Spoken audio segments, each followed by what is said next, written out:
Hi, I'm Peter Thompson. I am the Managing Director of CanTrack. I wanted to do a little video tonight because I'm really pleased to announce the release of our new software, version 4.03. The developers have been working on it for a very long time, as well as hugely upgrading our data centers and infrastructure due to the amount of clients that we've taken on in the last 12 months. So it's quite a big night for us tonight, and we'll be releasing the software tomorrow night on the 31st of January, and we've got some other things that we want to tell you about as well. So CanTrack GPS, we've got some great new software features for that, which I'm going to run you through. CanTrack Asset has got some really cool new features, and one huge new feature that we're going to do a little bit of press about, which hopefully you'll see over the next week, which is involves a hardware change as well, actually, and the new hardware starts shipping on the 1st of February, so check that out. And lastly, we've got the CanTrack People. We've got the full panel integration now, so obviously we launched this towards the end of last year. There's a whole bunch of new features and functionality that's available in the software as of tomorrow night. So just remember, if you haven't got any of those three products, or you've only got one of them, the software is completely intelligent. It will only show what you have access to or what you need, so you're not going to get just a load of new bump appearing in the system. And if you want to see how any of these work and you haven't got them, please contact any of our product specialists.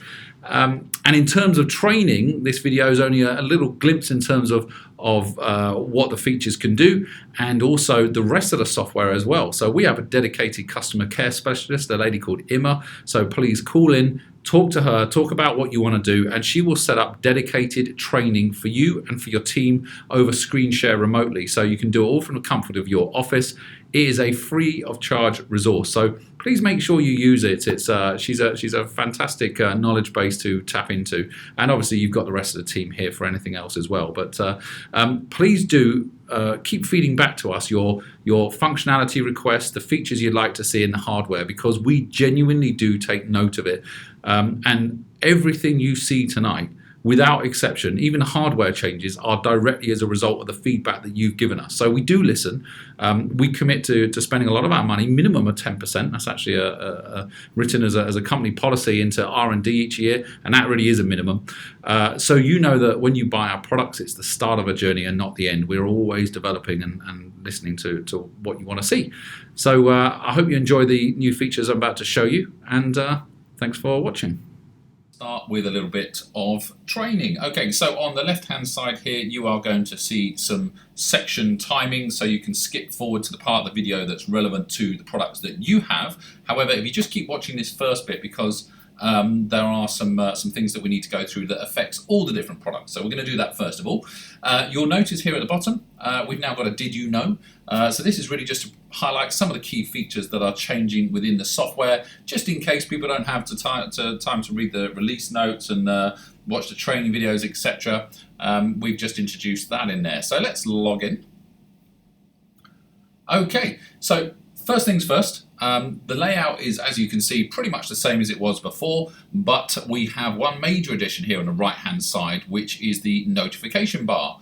So if I click on that, I will see all the different notifications that we've got into the account. So on the CanTrack GPS, that would be vehicles being plugged in, unplugged. It could be accident detection. On the asset, all the different triggers from heavy impact to overturn to motion sensing, new locations. And on the CanTrack GPS, the CanTrack People, our new product, we've got SOS and fall down alerts would come in here. Now it's a big improvement over what we had before, which was in the center of the map here. We had a alerts window that would come up, and people were a bit confused about how to bring that up once they dismissed it. So this just keeps one really nice place for all your alerts and allows you to see what they are. We've got some inbuilt help so you can see what the alert means, and it's very easy once you've dealt with it just to press the delete key. You see we've now only got 11 alerts, and cancel down anything that's no longer of interest. We can use the search bar here to search for unit names or serial numbers, or we can filter down in the bottom right hand corner to the types of alerts we see. So if I switch to GPS, I haven't got any of those, and asset, they're all in there. So it's really nice and easy to use. One thing that is quite important to note is that the One of the reasons that we moved over here is because of the CanTrack People being potentially a life-saving device. The SOS alerts and the fall down alerts, as well as the CanTrack GPS for vehicles, the accident detection, we wanted those to be the only 3 types of alerts that would create the red concentric circles on the screen. So we wanted to make sure that when you saw those red circles, you knew that something serious had happened. We're a bit fearful that maybe if we're doing that for things like unplugged alert, you would miss and not take notice of the serious alerts when they came through. In addition, for those specific 3, really serious alerts, you will also see the notifications bar will flash red as opposed to just being blue with a number, and you'll see the alerts appear in red highlighting on the notifications, which we'll show you a little bit later on when we do the CanTrack People overview. Now, I really like the mapping that we have in our system, and I know an awful lot of you do as well.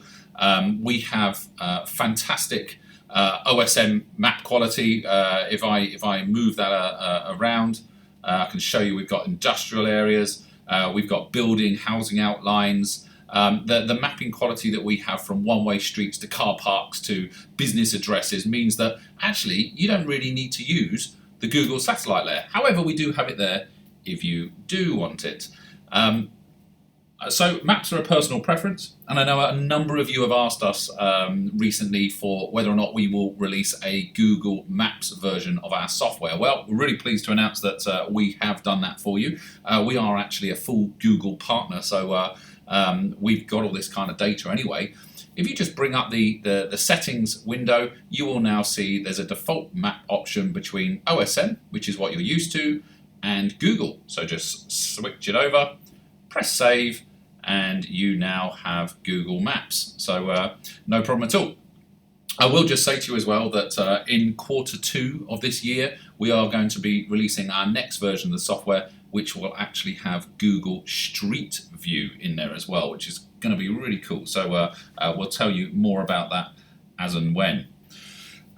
We also have improved the fence imports within the system as well. So if I click on fences and the import functionality, if you haven't used this before, it's an exceptionally useful tool. So it allows you to manage large numbers of fences. Now, fences tell us a friendly name for an address location, basically. So if we look down the list here, whereas I've got addresses in some of these locations, other ones have got fence names, and they are obviously followed by the word fence, just to let you know that's what it is. So we've got 2 companies in here, for example. We've got our headquarter address in there in Milton Keynes. You can use this to put your clients, your suppliers, your employees' home addresses, or any other kind of area of interest to you. For example, we actually use one over the toll road under the Dartford Tunnel around the M25, so that we get an email when a member of our team goes through the tunnel, and we make sure that their toll has been paid, so we don't get fines through the post. So you can use them for all sorts of different things. The ability to load them is very simple. You download the sample file from here. It's an Excel spreadsheet. You will put all the data in there in terms of the name, and you can put a postcode in there, whether or not you want email alerts when someone goes in or out of it, or you just want to use it to make the addresses easier to read, and then you can import it. One of the nice features is being able to overwrite everything. So you just maintain an offline list, and every time you change the list, you overwrite everything that's already on the system with what's in your spreadsheet. However, you may just want to add to what's already there, in which case you untick the overwrite and import. So one of the things that we were asked, and the improvements that we made here, we were asked to be able to do the color coding via the import.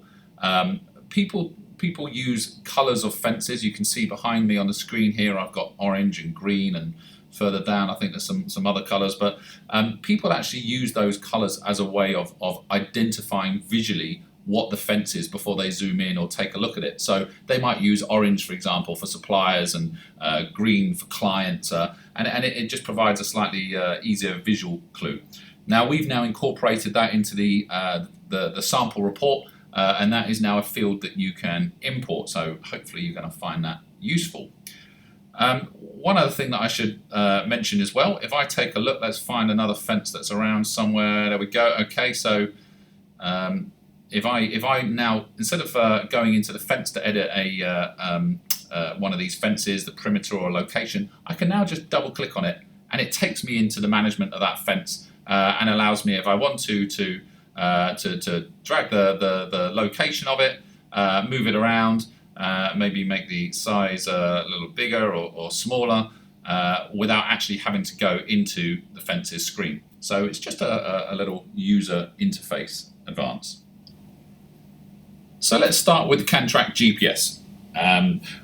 You may recall in our last update, hopefully you've all used it and seen it, we now have the ability to do some routing, which is a really nice feature. So if let's type in a postcode, let's make one up, MK1 2NA. Let's have a look and see if that is one. Oh, look at that, right in the middle of a lake. Well, never mind.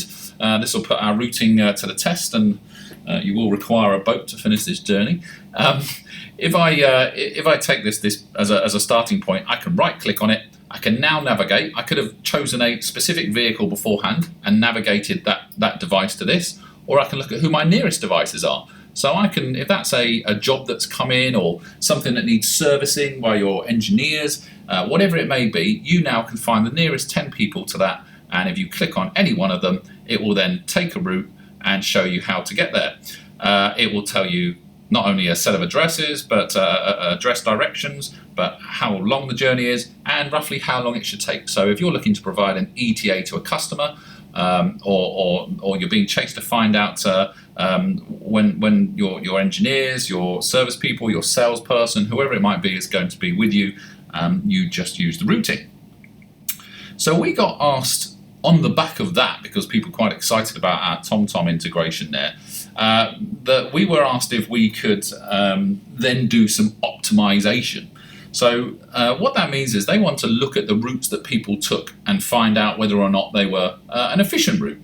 Now, there is some very, very good dedicated software out there for people that might be doing courier businesses, etc. And it's very, very complex, and it's not an area that we could get into whilst maintaining the simplicity of the CanTrack panel. However, we have put a really nice little feature in there for doing basic routing. So if I go and look at a replay, let's actually go and look yesterday.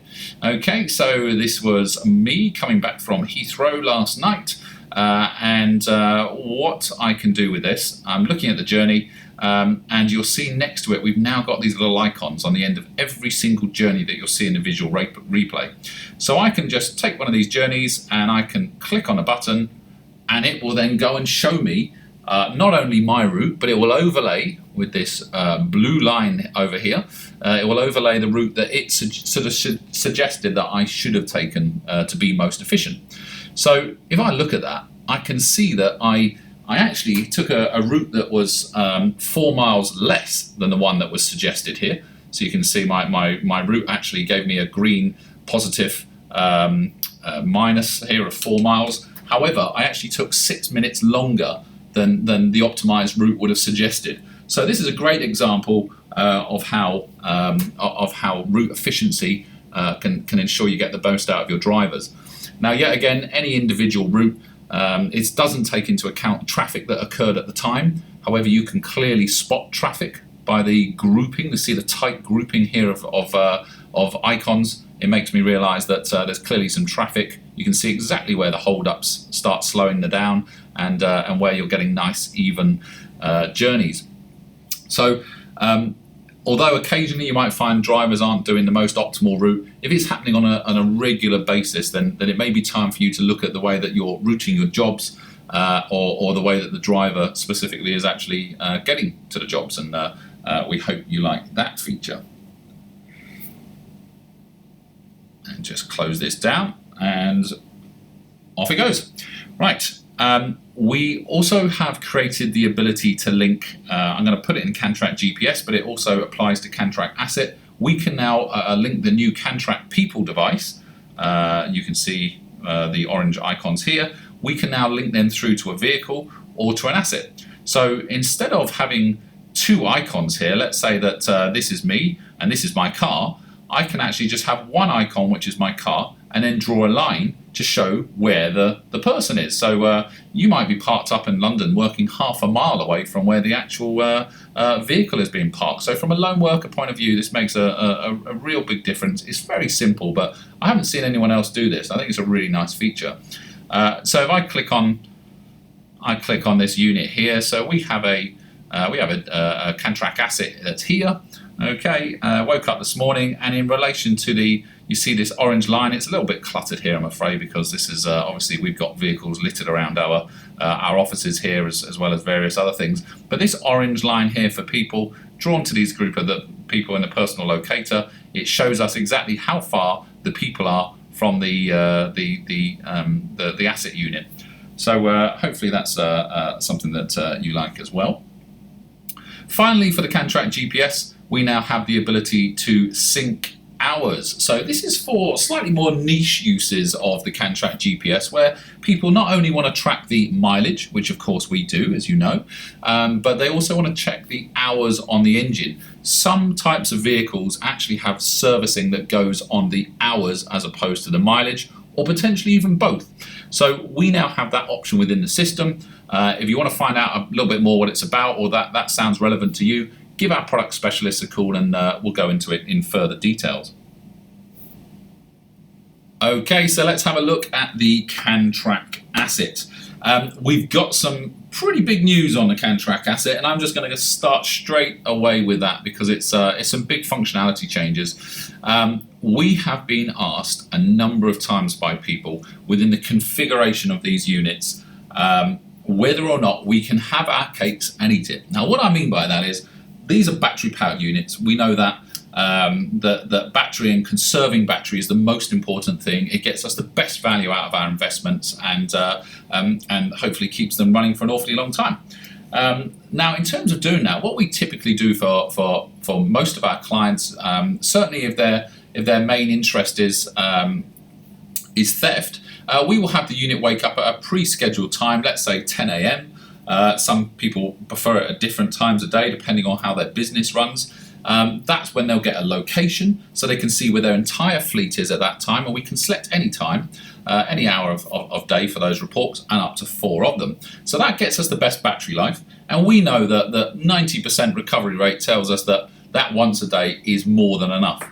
However, from a management of really its perception, people want to know how we could tackle the problem of having a theft go during the night and getting onto the job quicker. Now, as I say, as you can see from our statistics, doesn't really make a difference from that point of view, but we do understand the perception. So we've spent an awful lot of money to deliver this feature. We're really proud of it. It's about 6 months' work that's gone into this. We have got a new version of the CanTrack asset hardware that is enabled for something called scheduled hours. Now, this is a T7. You can now see we've got device types in here. The T7 is the standard CanTrack asset, and the CanTrack asset extended battery version, the bigger unit, is a T9. So starting tomorrow, the 1st of February, we are going to have the CanTrack asset extended battery, the T9, will be shipping with this new feature, and the standard unit will be shipping around the beginning of March, so about a month later. What the feature is and how it works, it basically allows us to apply a schedule against the hours that we put in place an alert of some sort. So what we're effectively doing is we are creating working hours. So if I take a step back here and we go into this is a standard configuration where we have just a fixed schedule. However, what I'd really like to do is to be able to report when a unit is in motion. In this case here, I'm going to say every 10 minutes. I could make it any number of these different settings here. Now, if I just put that trigger on and saved it, what would happen is this asset, this gets used all during the day. Every 10 minutes, it would be reporting its motion. Now, that would obviously take an awful lot of battery to do that, and it's not really what I'm looking to do. If I was to apply a scheduled hours to it, however, I'm now applying effectively an hours of operation into that. So if I go into the calendar again and take a look at what this actually means, the way I've set this up here, I've enabled Monday to Friday and the hours of 6:30 a.m. to 7:30 at night.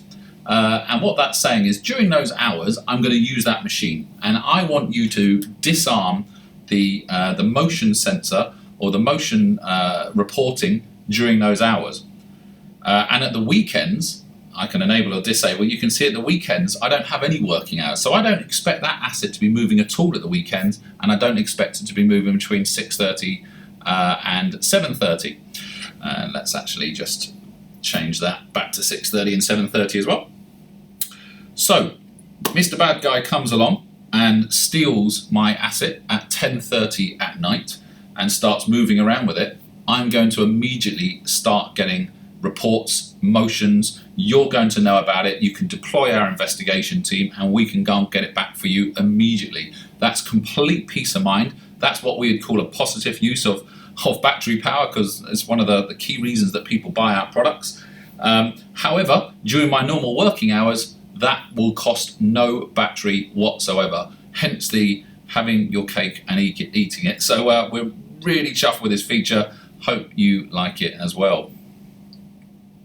You'll see down here that we've also got an additional box for bulk options. We've just slightly changed the layout of this tab here to make a little bit more sense for our people to use. If we have a configuration that we really like this one, this is exactly how I'd like to send it to all my units. We have the ability to save and apply that configuration to all of our units. So instead of configuring units one by one, I can just push my config out company-wide. It warns you about doing that. Obviously, you've got the ability to proceed or back away. However, we now also have the ability to save the config to a specific tag. Now, if you're not familiar with the tag manager, I suggest that you head over to cantrack.com/TV to our TV channel and take a look at the training regarding the tag manager, which is effectively a really advanced form of grouping.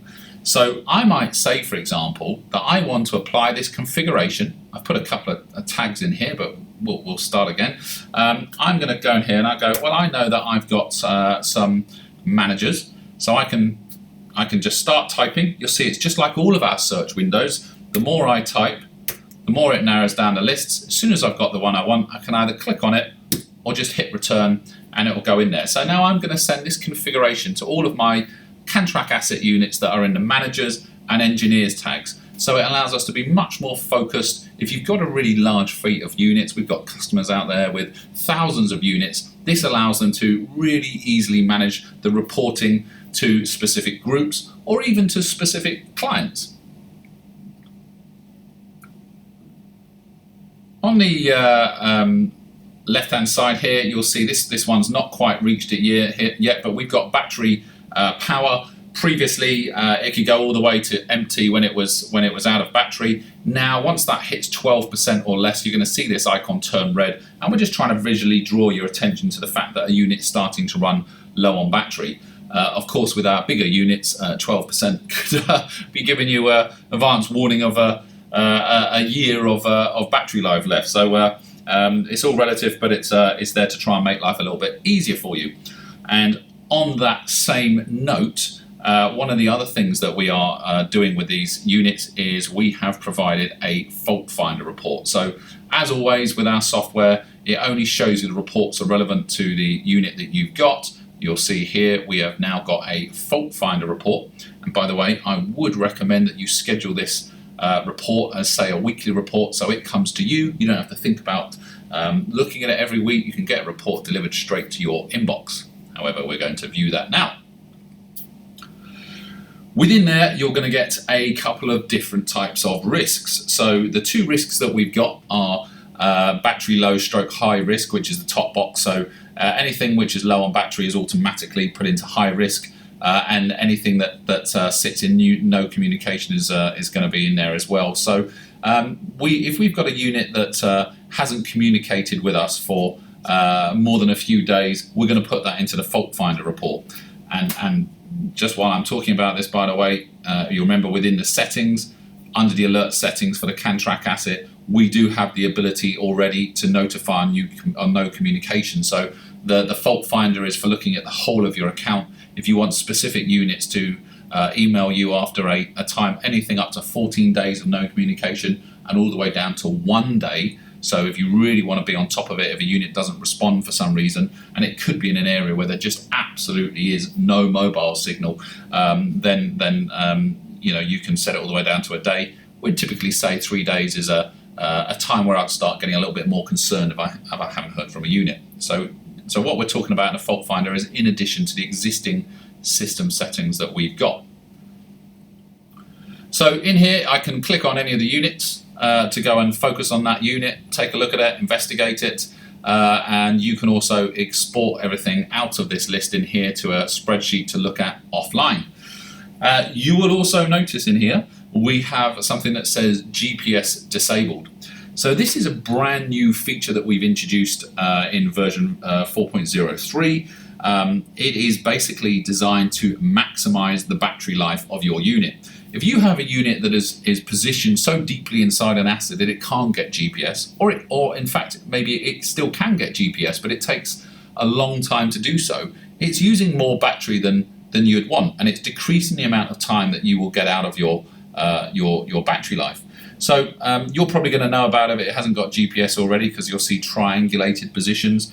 It is a constant source of amazement where our CanTrack asset manages to get GPS positions from. It really is incredible, but it does take more battery doing so. So if we detect via a very clever algorithm that we're using too much battery and getting the GPS, we will disable it for you, and we will notify you within our new notifications bar that has occurred. And that's something that you can override at any time. So it will come up and say this unit's had its GPS disabled, and you can immediately just click on it and override that and say it's not a problem. I'm quite happy to have the GPS, even if it does use a little bit more battery, because that position's really important to me. If you've got this more just for theft and for security and backup, then there's no need to spend that battery power, if you like, getting GPS, and you want the advantage of having it really, really deeply hidden. So what we are doing is we're proactively helping you get the best power. We've never been able to do anything like this with a product before. So it's quite exciting that we can do something so proactive about you and help improve your return on investment. As I say, it can be overridden at any time. And one other thing you should know, if you're ever moving the CanTrack asset from one machine or one asset type to another, if you want to do a test by waking it up with a magnet, which you can always do with a unit anytime to create a wake up, that will automatically reset the GPS and enable it. So it will automatically enable it when you've moved it to another piece of machine where you might be putting it in a new location, and it will then start the calculation again in terms of whether or not it's getting good GPS signal. So hopefully that's a really cool feature. This report brings the issues, if you like, to you, particularly useful if you've got a large account that needs looking after. Okay, we are now going to take a look at the CanTrack People, our newest device, introduced at the end of Q4 2016. This is a very small key fob size device which is there to protect your lone workers, basically provide a high-level overview of where they are at certain times of the day. It's not to replace our CanTrack GPS systems. It is there really to protect the staff. So if I click on, let's look at Dan here, who's currently in the office. I can zoom in and see his location. See his very attractive biker helmet there. We can see the battery. We can see when he reported in, which was about 9 minutes ago. And we'll see that in keeping with all of our other product streams, green is for our CanTrack GPS, blue is for the CanTrack Asset, and we now have the orange for the CanTrack People. If I want to see where Dan is at any time, I can just press this magnifying glass, get a live location, and you will see here at the moment it's 9:26 and 49 seconds. And wherever Dan is now, is going to go and get that information from him and update his position. And there we go. Looks like Dan's actually just popped out the office and having a little walk. So we can get that anytime. We've got the battery life, and obviously now we've got some configuration options.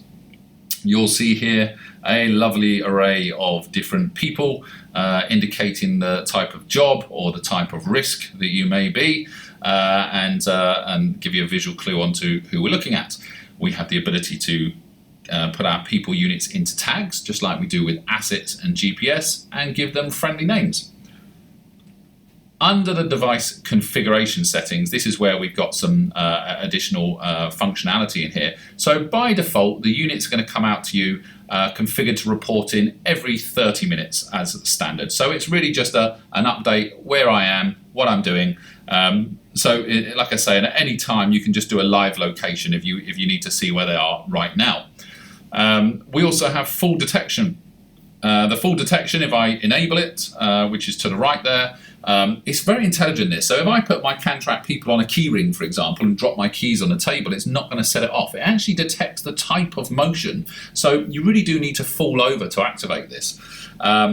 Both the full detection and the SOS panic button on the unit, once activated, will then escalate to our contacts.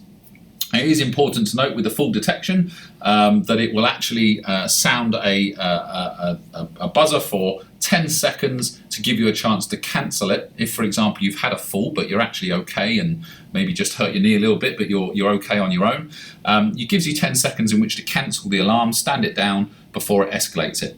However, after 10 seconds it's going to automatically escalate it in the same way as it would for the SOS, and it's going to send instant SMSs to these units. So it's a conscious decision not to use the software panel alone, because obviously people aren't always logged into it. It could be outside of working hours. So we put SOSs direct to the customers, to the people that's nominated on here, and they will either get a fall down or a help me message along with a map location to the unit in question.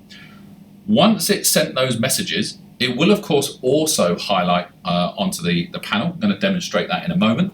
It will then also do voice calls. So it's going to call these numbers, and it will call them in order. So the first number will get a phone call, then the second, then the third. However, as soon as someone picks up, it will then stay connected. But it will keep trying those numbers until it connects to somebody.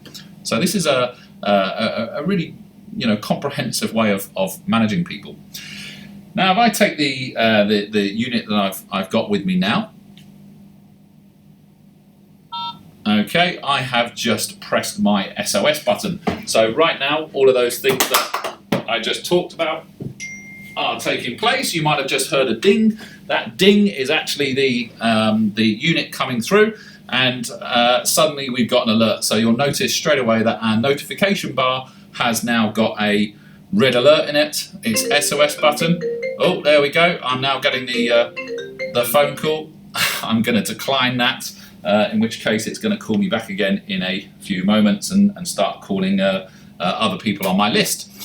As long as that alert stays within my notifications bar, we can see we're quite zoomed in here, you can now see that these red circles are coming out. It's designed to get your attention, to make sure that you can't ignore it. If you ever see these red circles, whether it's a CanTrack people or a CanTrack GPS, it means something significant's happened and you do need to investigate it.